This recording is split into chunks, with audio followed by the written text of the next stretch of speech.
لیکن یہ پاکستان 76 سال نیچے گیا ہے، 76 سال نیچے ڈوبا ہے.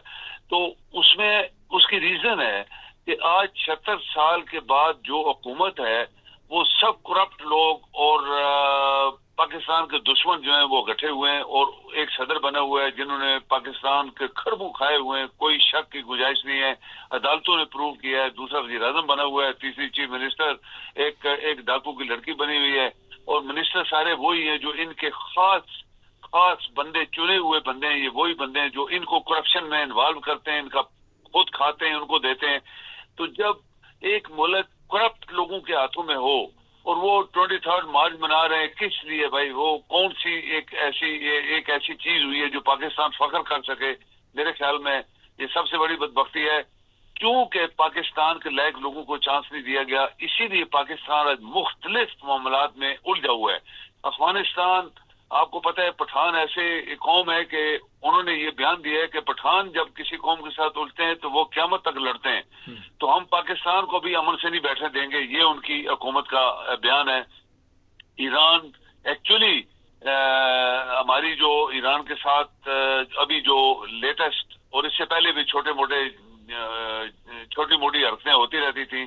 ایران ایکچولی پاکستان کے خلاف ہے، اور اندر سے کہ پاکستان نے ہمارے اوپر اٹیک کیا ہے اور پاکستان سے ٹیررسٹ آتے ہیں، ہمیں مارتے ہیں. اس کے بعد انڈیا آپ کا ازلی، جس کو ہم لوگ نمبر 1 پاکستان میں کہتے ہیں کہ اگر کوئی دشمن ہے تو انڈیا ہے. تو یہ 3 بارڈریں تو آپ کی پکی انسیف ہو گئی ہیں. اور چوتھا چائنا ہے. چائنا جو ہے وہ کیا کرے گا؟ چائنا جو ہے وہ، اس کے بھی انڈیا کے ساتھ ریلیشن اچھے نہیں ہیں، اور اس کو انٹرنیشنلی، وہ سپر پاور ہے، اس کو انٹرنیشنلی بھی دیکھنا ہوتا ہے کہ میں نے امریکہ کو کیسے ہینڈل کرنا ہے، یورپ کو کیسے ہینڈل کرنا ہے، جاپان کو کیسے ہینڈل کرنا ہے، یا آسٹریلیا، وہ لوگ جو چائنا کو پسند نہیں کرتے ان کو کیسے اس نے ہینڈل کرنا ہے. پلس پاکستان والی سردردی بھی اس کے سر کے اوپر ہے، چونکہ بہت بڑا پروگرام انہوں نے شروع کیا ہوا ہے گوادر والا. تو پاکستان کی جو نالائق قیادت ہے، مبارک صاحب، اصل بات یہ ہوتی ہے پاکستان کی نالائق ملٹری اور سویلین قیادت نے پاکستان کو اس نیج تک پہنچا دیا ہے کہ پاکستان آلریڈی دیوالیہ ہو چکا ہے. وہ ایک ملک کا مقروض ہے، اور اوپر سے پھر اس طرح کے جب یہ حالات پیدا ہو جائیں تو اس کو کنٹرول کرنا اتنا آسان نہیں ہوتا. جبکہ ابھی الیکشنز میں لوگ امید لگا کے بیٹھے تھے کہ الیکشن دیانتداری سے ہوں گے، اور ایک نئی پارٹی جو بھی آئے گی، سب لوگوں نے ایکسیپٹ کیا تھا جو بھی دیانتداری سے ہوں گے، جو بھی پارٹی. لیکن لوگوں نے، پوری دنیا نے بولا کہ پی ٹی آئی جو ہے وہ کم از کم 80% ووٹیں جیتی ہوئی تھی، اور رات کو انہوں نے سب مل کے اداروں نے اور آپ کے جو بھی جس کے اوپر الزام لگتا ہے بڑے ادارے کے اوپر، مل کے انہوں نے اس کو پیچھے کیا، اور یہ لوگ کرپٹ لوگ لے کے آگے.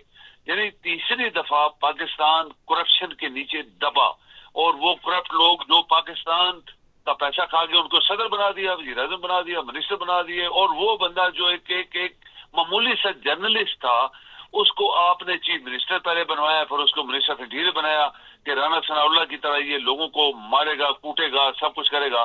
تو یہ اس سے صاف ظاہر ہے کہ پاکستان ایک امن، یا پاکستان ایک پرماننٹ، جس کو کہتے ہیں کہ اچھی پوزیشن کی طرف جا رہا ہے. بالکل نہیں.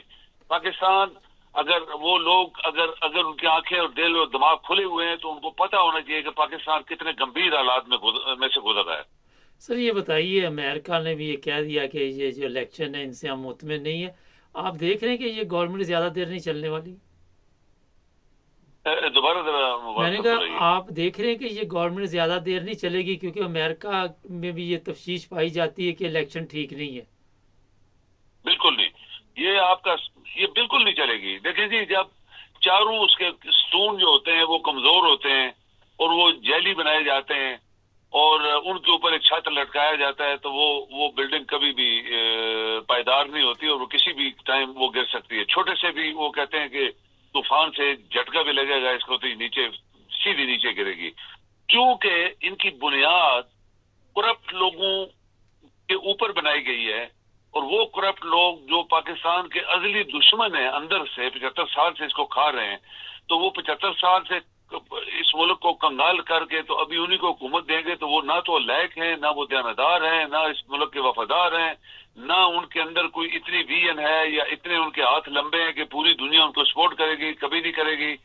تو یہ حکومت آپ کہیں کہ ڈنڈے کے زور پہ اگر چیف آف آرمی صاحب یہ سمجھتا ہے کہ میری نوکری چلی جائے گی، عمران خان آ گیا تو ان کو لے کے آؤ کرپٹ لوگوں کو، تو یہ خوش ہو جائیں گے اور مجھے 2-4 سال اور ممکن ہے ایکسٹینشن بھی یہ دے جائیں. ایئر فورس کے چیف کو بھی انہوں نے ایکسٹینشن دلوائی ہے، ابھی سارے نیوی کا بھی مانگے گا، مجھے بھی دو، تم لوگ کوئی آسمان سے نہیں اترے ہوئے ہو. تو یہ جو ایک بہار چل پڑی ہے، یہ ملک کے لیے نہایت ہی خطرناک ہے مبارک صاحب.